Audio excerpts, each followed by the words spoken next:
증가하겠습니다. 우리 하나님 말씀 요한복음 17장 6절에서부터 8절까지 같이 보시겠습니다. 요한복음 17장 6절에서부터 8절 말씀 같이 읽겠습니다. 세상 중에서 내게 주신 사람들에게 내가 아버지의 이름을 나타내었나이다. 저희는 아버지의 것이었는데 내게 주셨으며 저희는 아버지의 말씀을 지켰나이다. 지금 저희는 아버지께서 내게 주신 것이 다 아버지께로서 온 것인 줄 알았나이다. 나는 아버지께서 내게 주신 말씀들을 저희에게 주었사오며 저희는 이것을 받고 내가 아버지께로부터 나온 줄을 참으로 아오며 아버지께서 나를 보내신 줄도 믿었사옵나이다. 요한복음 17장을 이렇게 보게 되면 예수님의 기도하시는 가운데에서 이렇게 몇 가지 중요한 내용들을 이렇게 언급을 하고 계십니다. 오늘 두 번째 시간 이어서 예수님께서 아버지의 이름을 우리들에게 알게 하셨다라는 부분을 특별히 이렇게 강조해서 이렇게 말씀을 하시고 계십니다. 이 아버지의 이름을 알게 했다. 우리 6절 보니까요. 내게 주신 사람들에게 내가 아버지의 이름을 나타내었나이다. 여러분들 이 이름을 안다는 것이 어떤 의미가 있을까요? 이름을 안다는 것. 예를 들어서 이제 내가 저 사람 알아. 근데 이름은 몰라. 그건 아는 겁니까? 모르는 겁니까? 안다고 해도 반은 모르고 반은 안다 이 정도가 이렇게 될 수 있겠죠. 그래서 사실은 알면서 이름을 모른다라는 것은 그것은 완전히 안다라고 이렇게 얘기할 수가 없다. 그래도 얘기할 수 있겠죠. 내게 주신 사람들에게 내가 아버지 이름을 알게 하였다, 나타냈다라는 것은 결과적으로 우리 이 사람들에게 참으로 하나님 아버지를 알게 했고 또 그분을 갖다 이렇게 진정한 참 믿음의 길로 인도하신 것이다. 이렇게 얘기할 수 있습니다. 우리 예를 들어서 우리 나중에 이제 그 모세가 미디안 광야에 있다가 다시 애굽으로 이렇게 돌아가게 됩니다. 하나님께서 계속해서 거절하는 모세를 설득을 해서 이제 모세를 애굽으로 보내지 않습니까? 근데 이제 거기서 이제 모세가 하나님께 부탁드리는 말씀이 있습니다. 그러면 내가 가서 누가 나를 보냈다고 할까요? 누가 나를 보냈다고 할까요? 그냥 그들이 알고 있었던 아브라함의 하나님, 이삭의 하나님, 야곱의 하나님이 나를 보냈다라고 해서 될 텐데 모세가 거기서 정말로 원하는 것은 내가 아는 하나님, 또 하나님께서 당신을 나에게 알게 하셨으니까 그 하나님을 나도 이렇게 얘기를 해줘야 되지 않겠냐. 그러면 누가 나를 보냈다고 할까요? 그러니까 나는 여호와니라. 이렇게 이제 여호와께서 나를 너희에게 보내셨다고 얘기해라 이렇게 얘기를 합니다. 자, 그래서 우리 구약 시대의 이스라엘 백성들은요 그 여호와로 부르면서 근데 여호와는 우리 이제 한국에서 이렇게 발음하는 그 발음법이고요. 원래는 이제 모음이 없어서 이 발음 자체가 사실은 불가능합니다. 그냥 야훼라는 이런 말로 이렇게 하는데 사실은 여호와 이름을 망령되이 일컫지 말라라는 이런 또 이렇게 구절이 그 말씀이 있기 때문에 그냥 함부로 입에 담지 않는 그래서 뭐 주나 다른 것으로 이렇게 대체해서 부르는 부분이 이렇게 있습니다. 근데 우리 신약 시대에 예수님께서 오시면서 아버지 이름을 알게 했다, 하나님을 알게 했다라는 부분으로 우리가 이렇게 이해를 할 수가 있습니다. 우리 요한복음 4장 22절에 보게 되면은요, 우리 예수님께서 사마리아 여인과 대화하는 내용이 이렇게 나오게 됩니다. 사마리아 여인이 우리 조상들은 이 산에서 예배드리라고 하는데 당신들은 예루살렘에서 예배드리라고 합니다. 어떤 것이 맞습니까? 그러면서 여기서도 말고 저기서도 말고 하나님은 영이시니 예배하는 자가 신령과 진정으로 예배할지니라 이 부분을 이렇게 가르쳐 줍니다. 이 사마리아 여인이 얘기를 하면서 너희는 알지 못하는 것을 예배하고 여러분 우리가 제사를 드리는데 알지 못하는 그 대상한테 제사를 지낸다. 알지 못하는 대상한테 예배를 드린다. 이것은 참된 예배일까요? 아니면 그 잘못된 예배일까요? 그 예배 누가 받아줄까요? 알지 못하는 대상이 받아줄까요? 그렇죠? 자, 그런데 여기는 보니까 우리는 아는 것을 예배하노니 아는 것, 참 하나님께로부터 보내심을 받았기 때문에 예수님께서는 바로 그분이 누구신지를 알고 있죠. 그래서 우리는 아는 것을 예배하노니 이는 구원이 유대인에게서 남이니라. 사실 우리가 같은 경우는요, 우리 인간 그 자체의 마음속에는 종교성이 있습니다. 종교성이라는 것은 기본적으로 이 세상에 나보다 초월적인 능력을 가진 존재가 있고 그 부분을 찾아서 경배하면서 내가 모든 어려움 또 내가 정말로 그 극한 상해에 빠졌을 때 나를 갖다가 구원해 주시고 심지어는 내가 원하는 것을 들어주시는 이런 초월적인 그 존재가 있음을 이렇게 인정하는 가운데에서 그분을 섬기려고 하는 마음, 제사하고 예배드리는 것을 갖다가 우리가 종교성이라고 그렇게 얘기를 합니다. 네, 그래서 우리 사도 바울이 나중에 우리 그 아덴에 가서 보니까요 이렇게 표현을 하고 있습니다. 사도행전 17장 22절 23절 보시겠습니다. 바울이 아레오바고 가운데 서서 말하되 아덴 사람들아 너희를 보니 범사에 종교성이 많도다. 내가 두루 다니며 너희의 위하는 것들을 보다가 알지 못하는 신에게라고 새긴 단도 보았으니 그런즉 너희가 알지 못하고 위하는 그것을 내가 너희에게 알게 하리라. 그리스에 이렇게 이제 가서 아덴이라는 곳, 아테네라는 곳에 가서 보니까요 수많은 이런 그 신상들이 이렇게 조각이 되어서 세워져 있습니다. 근데 쭉 보니까 심지어 어떤 그 단을 보니까 알지 못하는 신에게라고 이렇게 새겨져 있었다라는 것입니다. 왜 알지 못하는 신에게라고 새겼을까요? 나름대로 그들은 이런 그 모든 천지 만물에 이 신이 따로따로 있어서 그것을 주관한다라는 생각을 이렇게 가지고 있었습니다. 그래서 나름대로 다 찾아서 그들을 신에게 제사하고 경배를 하는데 만약 혹시 있는 분을 우리가 몰라서 우리가 생략하고 그분에게 제사를 지내지 않았을 때 그분이 우리에게 저주를 주면 어떻게 하나, 우리가 가진 행복을 빼앗아가면 어떻게 하나. 그래서 혹시 있을지도 모르지만 우리가 알지는 못하는 신, 그래서 그 이름을 갖다가 알지 못하는 신에게라고 이렇게까지 새겼다라는 것입니다. 그래서 우리 사도 바울이 그런즉 알지 못하고 위하는 그것을 내가 너희에게 알게 하리라 라고 하면서 바울이 아레오바고에서 쭉 이렇게 설교를 합니다. 나중에 이제 그런 부분에서 그들의 반응은 별로 그렇게 좋지 않은 것으로 성경이 이렇게 기록이 됩니다. 오늘 이렇게 나눠드린 그 자료 그 4페이지를 보게 되면은요, 우리 이제 그리스 로마 신화에 쭉 그 신들이 있습니다. 근데 이제 그 보통 보니까 뭐 설명에 올림푸스 신족의 주신이고 뭐 제우스의 본처, 바다의 신, 누나, 농업, 결혼, 사회, 뭐 질서의 여인, 그다음에 뭐 이제 그 사랑과 미의 여신, 이렇게 쭉 나름대로 이렇게 이제 신들이 있습니다. 이 그리스 로마 신들을 갖다가 다 꿰는 아이들도 있더라고요. 왜냐하면 예전에 그리스 로마시라는 그 책이 이렇게 이제 만화책으로 나왔고 엄청 크게 두꺼운 그 시리즈로 이렇게 전집으로 나왔습니다.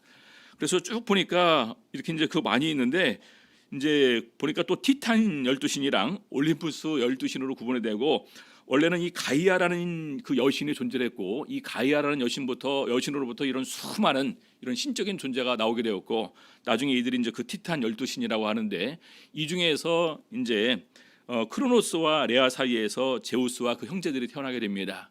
나중에는 이제 제우스와 그 형제들이 이제 세력을 잡게 되고 나중에 다스리는 내용들이 쭉 기록이 되어 있는데 엄청나게 많아요. 그래서 쭉 보니까 이렇게 해서 정리를 한번 그 심심해서 제가 한번 해봤습니다. 도대체 얼마나 많은 신들을 찾아서 이렇게 섬게 될까. 근데 이 자체가요 그리스 로마 신화입니다. 그럼 우리 동양에는 또 얼마나 많을까요? 우리나라는 얼마나 많을까요? 그렇죠? 근데 그 중에 정말로 제대로 알고 믿는 신이 과연 몇이나 될까요? 우리 성경에서는요 하나님께서 이 세상을 만드셨기 때문에 이 세상에 신적 능력이 깃들어 있다는 부분을 이렇게 언급을 합니다.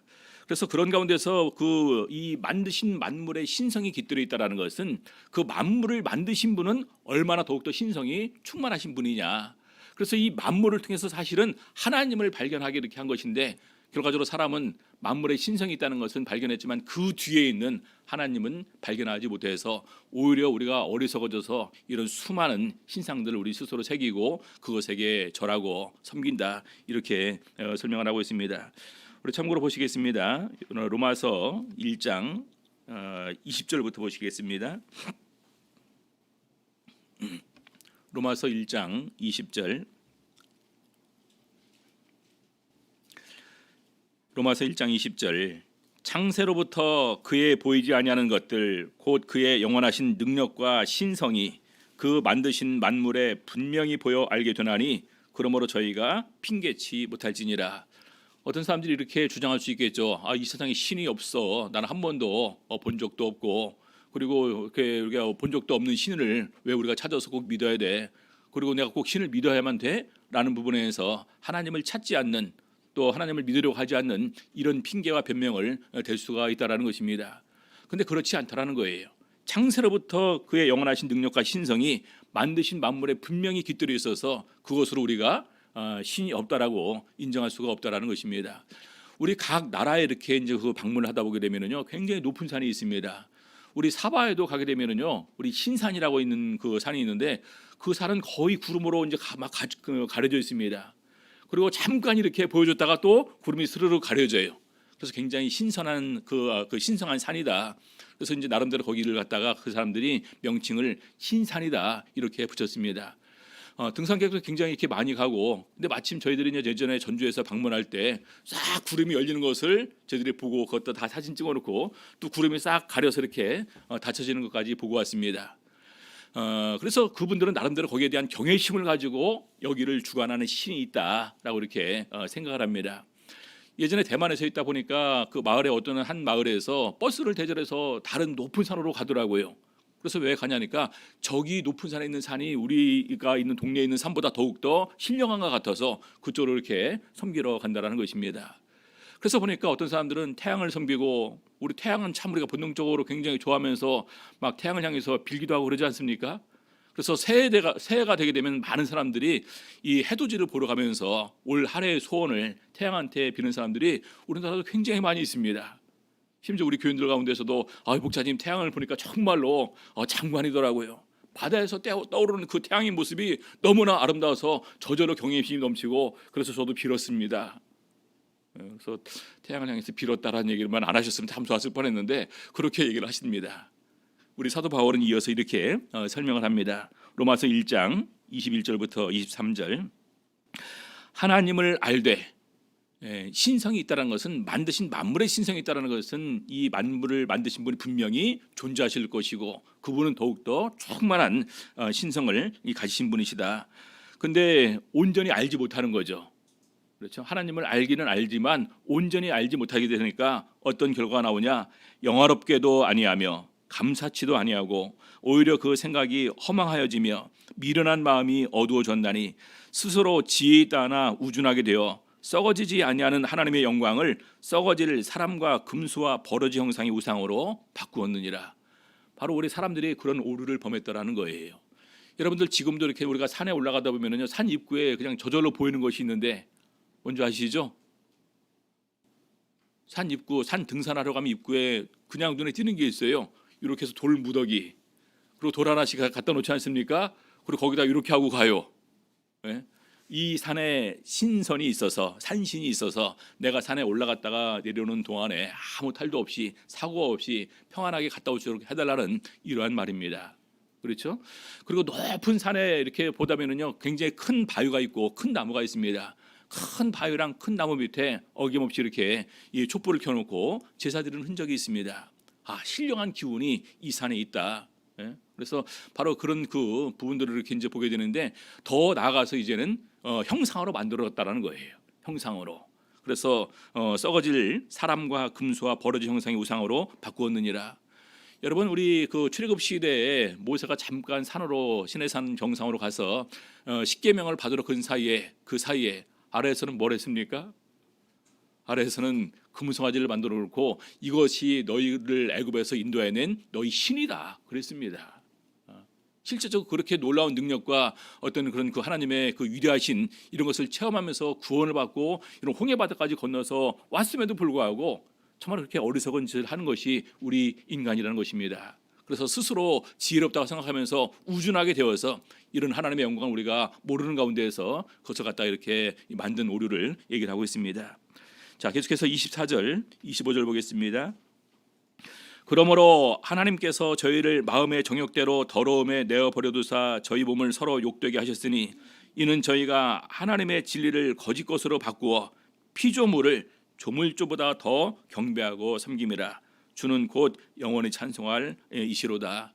그래서 지금도 얼마나 많은 사람들이 이런 그 천지 만물의 신성이 깃들어 있다 해서 그것을 찾아서 이렇게 또 치성을 드리면서 심지어 정한수 떠놓고 달에게 또 그 태양 또 별을 향해서 절을 하고 제사를 드는지 모릅니다. 그래서 그런 모든 부분들이 나름대로 종교성이지만 분명한 것은 그것은 하나님을 모르고 하는 행위이다. 그래서 알고 경배하는 것과 모르고 경배하는 것의 차이는 너무나 큰데 오늘 예수님께서 이 세상에 오셔서 바로 아버지의 이름을 알게 하셨다. 바로 아버지의 이름을 알게 하셨다는 것은 바로 하나님을 그들에게 알려주셨다라고 우리가 알 수가 있습니다. 자, 그래서 요한복음 17장 8절 보게 되면은요 이렇게 이제 얘기를 하십니다. 나는 아버지께서 내게 주신 말씀들을 저희에게 주었사오며 저희는 이것을 받았다라는 것은 그 말씀을 믿었다라는 거겠죠. 내가 아버지께로부터 나온 줄을 참으로 아오며 하나님으로부터 예수님께서 오신 것이다라는 것을 참으로 이제는 알게 되었고 아버지께서 나를 보내신 줄도 믿었사옵니다. 그래서 이때 당시에 이 제자들에게 분명하게 예수님께서 하나님과 당신의 존재를 알려주시는 가운데에서 참 하나님을 그들에게 알려주셨다라는 것입니다. 그래서 오늘날 우리가 예수라는 이름을 알게 되었다는 것은 바로 하나님 아버지의 이름을 알게 되었고 참 하나님을 알게 되었다라는 것입니다.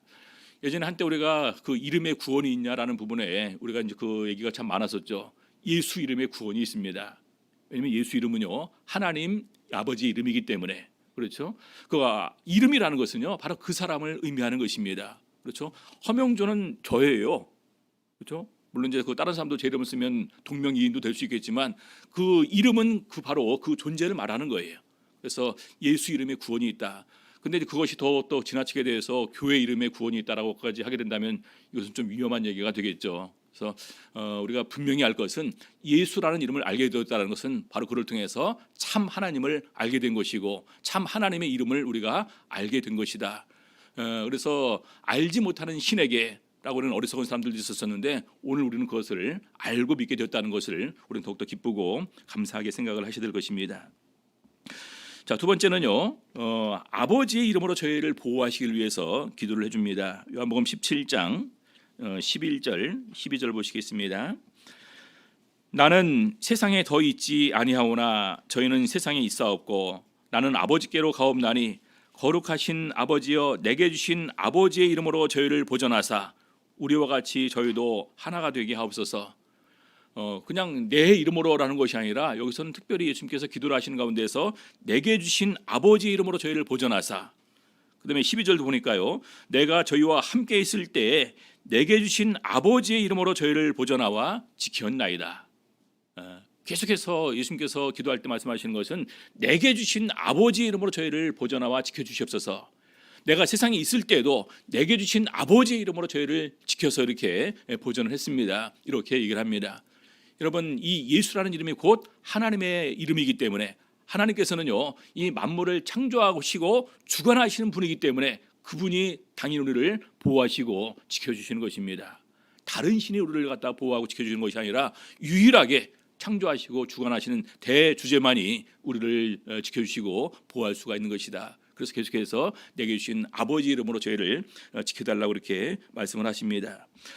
사실 우리 많은 사람들이 이런 천지 만물을 창조하시고 주관하시는 하나님께 뭔가를 많이 드려야지 우리가 보통 그 종교성이라는 것은 그분에게 많은 예물을 드리고 제물을 드리고 헌물을 드려야지 그분이 기쁘시게 받아야지만 내가 복을 받는다 이런 생각을 가지고 있습니다. 그런데 우리 사실은 성경에서 말하는 것은 하나님께서 이런 모든 것을 다 주관하시고 이 모든 것이 하나님 것이기 때문에 하나님께서 우리가 뭔가를 드려서 특별히 그것 때문에 기뻐서 우리에게 복을 주시는 분이 아니라 오히려 우리에게 생명과 호흡을 친히 주시는 분이고 우리에게 은혜와 능력을 나타내 주시는 분이시다 이렇게 소개를 하고 있습니다. 우리 사무엘하 보게 되면은요 우리 이제 그 다윗 왕이 내가 하나님을 위해서 거할 곳을 전을 지어 드려야 되겠다. 나는 이 이제 그 백향목 궁에 거하는데 우리 하나님의 집은 휘장 가운데 있다. 보니까 너무나 차이가 나지 않습니까? 그래서 내가 하나님께서 이렇게 비천한 곳에 계시는데 내가 어떻게 이렇게 화려하고 아름다운 곳에 거할 수 있겠냐? 하나님을 위해서 전을 지어드렸다고 이렇게 이제 계획을 세우고 이것을 나단 선지자에게 얘기를 하니까 나단 선지자가 하나님께 고하죠. 그러니까 하나님께서 나단 선지자를 통해서 이렇게 말씀하시는 것입니다. 사무엘하 7장 6절 7절 보겠습니다. 내가 이스라엘 자손을 애굽에서 인도하여 내던 날부터 오늘날까지 집에 거하지 아니하고 장막과 회막에 거하며 행하였나니 무릇 이스라엘 자손으로 더불어 행하는 곳에서 내가 내 백성 이스라엘을 먹이라고 명한 이스라엘 어느 지파에게 내가 말하기를 너희가 어찌하여 나를 위하여 백향목 집을 건축하지 아니하였느냐고 말하였느냐? 지금까지 어느 순간도 하나님께서는 나를 위해서 특별히 집을 지어라, 또 백향목 궁을 집을 지어라는 명령을 전혀 하지 않았다라는 것입니다. 하나님께서 원하시면 충분히 이런 부분도 더 할 수가 있는 부분이었겠죠. 자, 그러면서 우리 사도 바울은 아까 이어져서 사도행전 17장에서 계속해서 우리 하나님은 어떤 존재냐, 알지 못하는 신에게라는 단어를 봤는데 그 알지 못하는 신을 내가 이제 참으로 너희에게 알려주겠다고 하면서 그 핵심적인 부분을 이렇게 증거를 하고 있습니다. 사도행전 17장 24절, 우주와 그 가운데 있는 만유를 지으신 신께서는 천지의 주제시니, 그렇죠? 천지 만물을 창조하신 분은 당연히 천지의 주제라는 주관자라는 말입니다. 주관하시는 분이시니 손으로 지은 전에 계시지 아니하시고 온 우주에 충만해 계신다라는 것이죠. 그래서 우리가 보통 얘기할 때 무소부재, 거하지 아니하는 것이 없다. 또 무엇이 부족한 것처럼 사람의 손으로 섬김을 받으시는 것이 아니니, 그러니까 우리 왜 하나님께서는 우리들에게 뭐 11조, 뭐 초태생, 천열매 이런 것을 이렇게 달라고 하시느냐? 왜 달라고 하실까요? 그거 안 받으시면 하나님께서 할 수가 없기 때문입니까? 그것은 그것이 아니라 정말로 이들이 이 모든 것보다도 나를 더 존중하고 나를 더 섬기는지 보시기 위해서. 그래서 11조에 관한 부분도 너희가 온전한 11조를 한번 내보고 내가 하늘의 창고문을 열어서 너희에게 복을 주나 안 주나 시험하여 보라. 우리가 되로 줬더니 나중에 말로 다시 이렇게 나한테 돌아오더라. 우리가 부모와 자녀의 관계에서 보통 그런 얘기를 합니다. 아버지 어머니에게 작은 선물을 드렸더니 아버지 어머니가 너무나 기뻐서 더 많은 것을 이렇게 자녀에게 주는 것을 우리가 많이 경험하지 않습니까? 마찬가지예요. 하나님께서 우리에게 작은 것을 우리가 드리면은 오히려 그것을 갖다가 기쁘게 받으시고 더욱더 채워주기를 원하시면서 그 가운데 우리가 어떠한 마음으로 하나님을 섬기고 하나님께 드리기를 원하느냐, 이런 부분을 먼저 보시는 분이십니다. 자, 그래서 계속해서 보겠습니다. 또 무엇이 부족한 것처럼 사람의 손으로 섬김을 받으시는 것이 아니니 이는 만민에게 생명과 호흡과 만물을 친히 주시는 자이심이라. 여러분, 하나님께서는 우리에게 생명을 주시는 분이십니다. 우리가 보통 얘기할 때 하나님께서는 우리 인간의 생, 사, 화, 복, 생명과 죽음과 화와 복을 주관하시는 분이시다. 그렇죠? 자, 그래서 오히려 이것을 갖다가 친히 주시는 분이시지 막 우리가 뭐 이렇게 꼭 기쁘시게 해야지만 우리가 이렇게 특별히 그것 때문에 어떤 조건적으로 주시는 분은 아니시다라는 얘기겠죠. 자, 26절, 인류의 모든 족속을 한 혈통으로 만드사 온 땅에 거하게 하시고 저희의 연대를 정하시며 거주의 경계를 하나셨으니, 다 이런 모든 것도 하나님께서 사실은 정하신 것이다라는 것입니다. 27절, 이는 사람으로 하나님을 혹 더듬어 찾아 발견케 하려 하심이로되 그는 우리 각 사람에게서 멀리 떠나 계시지 아니하시도다. 오히려 만드신 이런 수많은 천지 만물을 통해서 바로 하나님께서 우리 가까이에 있다, 바로 그를 통해서 그 뒤에 있는 하나님을 찾아서 발견하기를 원하신다라는 것입니다. 근데 우리는 결국 어떻게 했습니까? 동서양을 다 막론하고 이런 모든 사람들이 오히려 하나님을 진정으로 찾아서 그분만 섬기기보다는 오히려 수많은 새로운 신상들을 만들어서 조각하면서 거기에 우리가 제사를 지냈다라는 얘기겠죠. 자, 그런데 중요한 것은 우리 왜 그 하나님께 우리를 갖다가 보존하기를 위해서 기도를 하고 있냐? 그분이 직접 우리를 갖다가 만드시고 주관하시는 분이기 때문에, 그분이 정말 우리에게 생사복을 주관하신 분이기 때문에 오직 그분을 갖다 섬길 것을 이렇게 증거하고 있습니다. 우리 사도행전 4장 24절부터 보시겠습니다. 24절. 사도행전 4장 24절.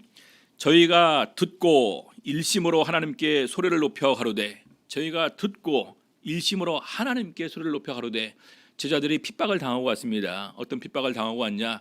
이제 성전에 올라가다 보니까 안진뱅이가 있었지 않습니까? 그 안진뱅이를 예수 이름으로 이렇게 일어나서 걷게 합니다.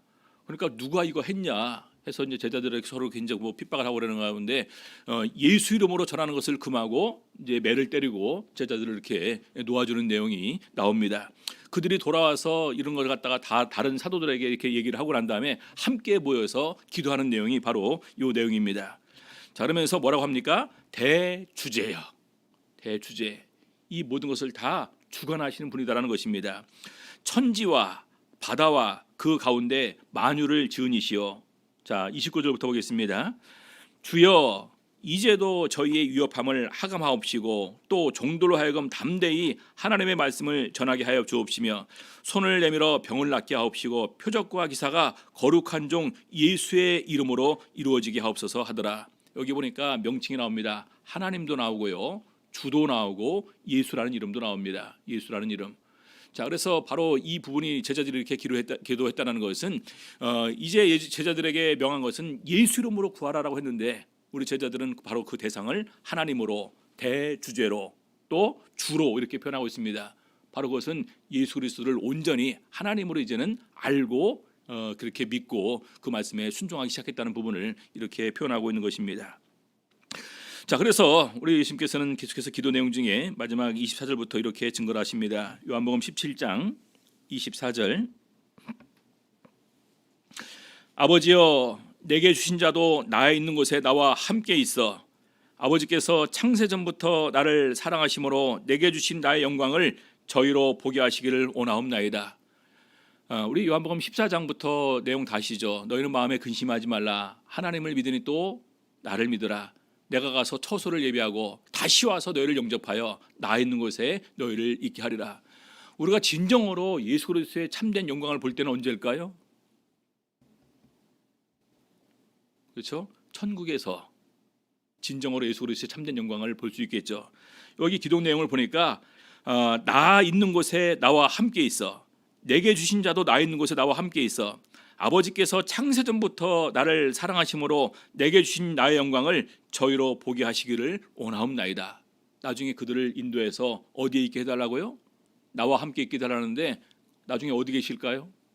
우리를 위해서 예비하신 곳 처소에 우리가 함께 있게 될 때 그때 참 영광을 보게 될 것입니다. 그런데 잠시나마 이 세상에 있을 때 예수님의 영광을 본 사람이 있습니다. 베드로와 함께 이제 올라갔던 이런 제자들, 그렇죠? 예수님께서 높은 산에 올라가셔서 변화되셨습니다. 그래서 그 사실을 베드로 사도는 이렇게 증거를 합니다. 베드로후서 1장 16절 17절 보시겠습니다. 베드로후서 1장 16절 17절. 우리 주 예수 그리스도의 능력과 강림하심을 너희에게 알게 한 것이 공교히 만든 이야기를 쫓은 것이 아니요 우리는 그의 크신 위엄을 친히 본 자라. 여러분, 이것은 엄청난 사건입니다. 우리가 천사를 봤다 할지라도, 아니 어떤 환상을 봤다 할지라도 그것은 영원히 내 기억 속에서 이렇게 사라지지 않을 것입니다. 그런데 예수의 그리스도에 변화되고 그 영광을 친히 봤는데 잊어버릴 수가 있을까요? 그래서 베드로후서를 쓰면서 내가 떠날 때가 가까웠으니까 내가 떠난 후에라도 이 사실을 다시 한번 너희들에게 알려주고 싶다라는 의미에서 베드로 사도가 이런 기록을 한 것입니다. 자, 그러면서 17절. 지극히 큰 영광 중에서 이러한 소리가 그에게 나기를 이는 내 사랑하는 아들이요 내 기뻐하는 자라 하실 때에 저가 하나님 아버지께 존귀와 영광을 받으셨느니라. 그래서 바로 이런 영광을 이렇게 받았음을 고백을 하고 있는데 나중에 우리가 예수님께서 계신 곳에 가서 함께 이 영광을 볼 수 있게 해달라고 예수님께서는 기도를 해주고 있습니다. 자, 25절 보겠습니다. 의로우신 아버지여 세상이 아버지를 알지 못하여도 나는 아버지를 알았sap고. 유일하게 아버지에 대해서 제일 잘 아시는 분이 예수님이셨겠죠. 그렇죠? 자, 저희도 아버지께서 나를 보내신 줄 알았사옵나이다. 중요한 것은 이제 예수님의 제자들도 이제 예수님에 대해서, 하나님에 대해서 바로 알게 되었다라는 것입니다. 자, 요한복음 7장 26절. 내가 아버지의 이름을 저에게 알게 하였고 또 알게 하리니. 아버지의 이름을 저에게 알게 하였고 또 알게 하리니. 이 이름이 그렇게 귀한 이름입니다. 그렇죠? 지금 이 순간에도 얼마나 많은 사람들이 하나님을 모르고 심지어 그 하나님을 안다고 하면서도 그 이름을 모르고 예배드리고 제사드리는 사람이 얼마나 많이 있습니까? 그래서 아버지의 이름을 알게 하였고 또 알게 하리니 이는 나를 사랑하신 사랑이 저희 안에 있고 나도 저희 안에 있게 하려 함이니이다. 그래서 온전히 우리 안에 함께 거하게 함을 통해서 온전히 함께 거하는 것 자체가 바로 하나님께서 우리 안에 계신다, 예수님께서 우리 안에 계신다, 그것을 우리가 믿음으로 알면서 받아들일 수 있습니다. 그래서 영생이라는 것이 하나님과 그의 보내신 자 예수 그리스도를 아는 것, 바로 그것이 영생이다. 이렇게 예수님께서 요한복음 17장 기도 초반에서 이렇게 증거를 하시는 것입니다. 자, 우리가 보통 기도할 때 우리 이제 그러므로 너희는 이렇게 기도하라. 하늘에 계신 우리 아버지여, 이름이 거룩히 여김을 받으시오며, 이름이 거룩히 여김을 받으시오며. 이 이름, 이때 당시에 제자들이 이 이름을 알았을까요? 자, 근데 이 이름이 거룩히 여김을 받으시오며, 우리는 이 이름을 생각할 때마다 어떤 이름을 생각하셔야 됩니까? 예수라는 이름이 거룩히 여김을 받으시오며 라는 부분을 우리는 생각할 수 있어야 되고, 그 예수라는 이름이 곧 하나님 아버지의 이름이다라는 사실을 우리는 알아야 된다는 것입니다. 자, 요한복음 12장에 보게 되면은요, 아버지여, 아버지의 이름을 영광스럽게 하옵소서, 아버지의 이름을 영광스럽게 하옵소서. 그러니까 내가 이미 영광스럽게 하였고 또 다시 영광스럽게 하리라, 이렇게 증거를 하십니다. 자, 그래서 마태복음 28장 19절에 우리가 잘 아는 구절이죠. 그러므로 너희는 가서 모든 족속으로 제자를 삼아 아버지와 아들과 성령의 이름으로 세례를 주고 내가 너에게 분부한 모든 것을 가르쳐 지키게 하라. 자, 그런데 우리 사도행전 2장, 8장, 그다음에 10장, 19장에 보게 되면은요, 제자들이 세례를 주는 장면이 나옵니다. 누구 이름으로 줍니까? 아버지 이름으로 줍니까? 아들의 이름으로 줍니까? 성령 이름으로 줍니까? 그래서 이것을 모르면은요, 그냥 할 수 없이 성부와 성자와 성신의 이름으로 세례를 주느라 그렇게 하는 것입니다. 근데 그 사실을 아는 제자들은 어떻게 합니까? 그 사실을 아는 제자들은요, 예수 이름으로 세례를 주어요. 그러면서 담대하게 고백을 합니다. 천하 인간의 구원을 얻을 만한 다른 이름을 우리에게 주신 일이 없음이니라. 이름이 누구 이름입니까? 아버지의 이름이면서 예수 그리스도의 이름인 예수예요. 그래서 이름을 안다라는 것은 너무나 귀한 것이고, 이름을 안다라는 것은 바로 그분을 아는 것이고, 그분을 아는 사람만이 바로 그분을 진정으로 의지하고 존중할 수가 있다라는 것입니다. 우리 시편 9편 10절 보시겠습니다. 시편 9편 10절.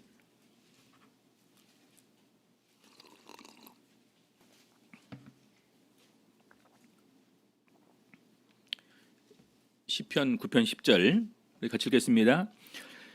여호와여, 주의 이름을 아는 자는 주를 의지하오리니 이는 주를 찾는 자들을 버리지 아니하심이니이다.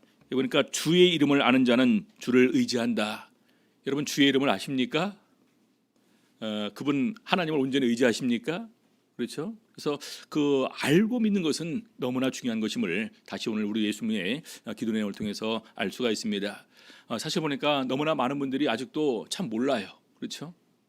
이 세상에 너무나 많은 분들이 하나님을 모르고 또 그 하나님을 모르기 때문에 그냥 오히려 다른 신을 찾아서 이렇게 섬기는 것을 보일 때 참 안타까운 마음이 이렇게 많이 들어갑니다.